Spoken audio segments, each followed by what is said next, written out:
guys, Chad here from CNR Reviews. Another gun comparison. We have the Sig p938 here. This is a brand new subcompact 9mm. Just came out in 2012. And then we have the tried and true Glock 26 subcompact 9mm as well. Now a lot of people are going to go, well, this guy kind of falls between a compact and a subcompact.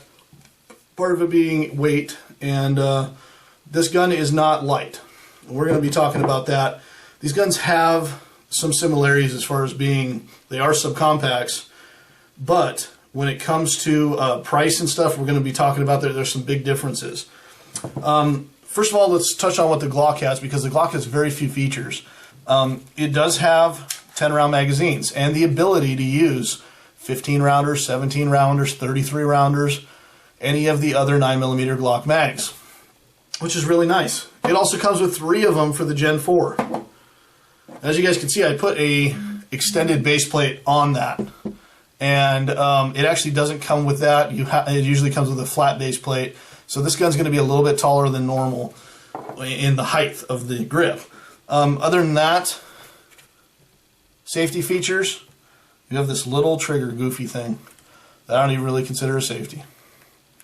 You pull that trigger, it's going to go bang. Now this guy is wearing a Glock factory 4.5 pound trigger connector, so the trigger connector, so the trigger is actually just a tad bit lighter than what comes standard.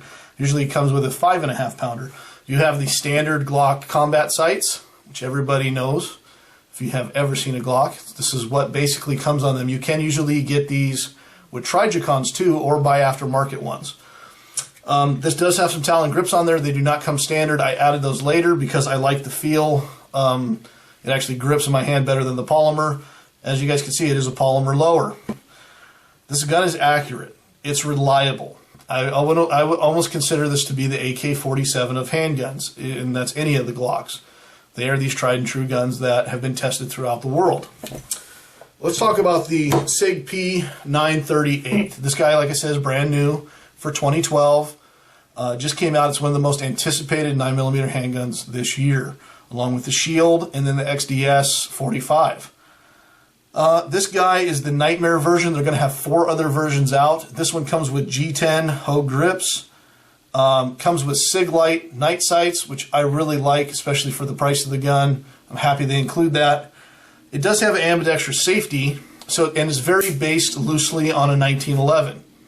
So there's your ambidextrous safety. And when I say it's based loosely on it, it's missing some key features of a 1911. It's missing the barrel bushing, it's missing the beaver tail safety, and they basically just rely on just that safety, and that's more than enough. It does have a single action trigger. Now this trigger is going to be about 7.5 to 8.5 pounds. And I know you're just thinking, whoa, that's heavy. But you get it out to the range, you get rounds in the gun, it's actually not bad. And because of single action, a lot of times you can keep the gun centered on target very easily without too much play. Other than that, downside to this gun is capacity. That is a single action, or I'm sorry, it is a single stack mag instead of the Glock's double stack. You guys can see how thick those mags are versus this little thin guy, 6+1.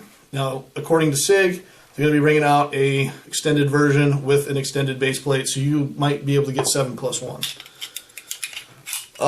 Let's quickly do a size comparison, and then we're going to talk about weight. Now, this guy does have a little beaver tail safety, which because of that makes the gun longer. So what we're going to do is we're going to line up both of these guys, and we're going to show you. As you guys can see, the Glock is longer. The Glock is also thicker, as you guys can see. Even the ejection area is going to be thicker. Let's look at height. Now remember, height on these guns is going to be a little bit different. It would be closer if I had the flat base plate on the Glock. It would actually be identical. So you guys can see the Sig is shorter because of that extended base plate. But you're getting 10 rounds. And because of that, look how much thicker that grip is. Remember, single stack on the Sig, double stack on the Glock. So if you have meatier hands, big hands, you like having a little bit more purchase on the gun, you know, the Glock's for you. If you have smaller hands and stuff, the Sig single stack is going to be more comfortable. Other than that, guys, let's talk about weight. I know I keep bringing that up. Weight on these guys is significantly different. especially with this being a polymer lower, the unloaded weight, and usually we don't like to give unloaded specs because you don't carry a gun unloaded, but our scale is broken, is 19 ounces.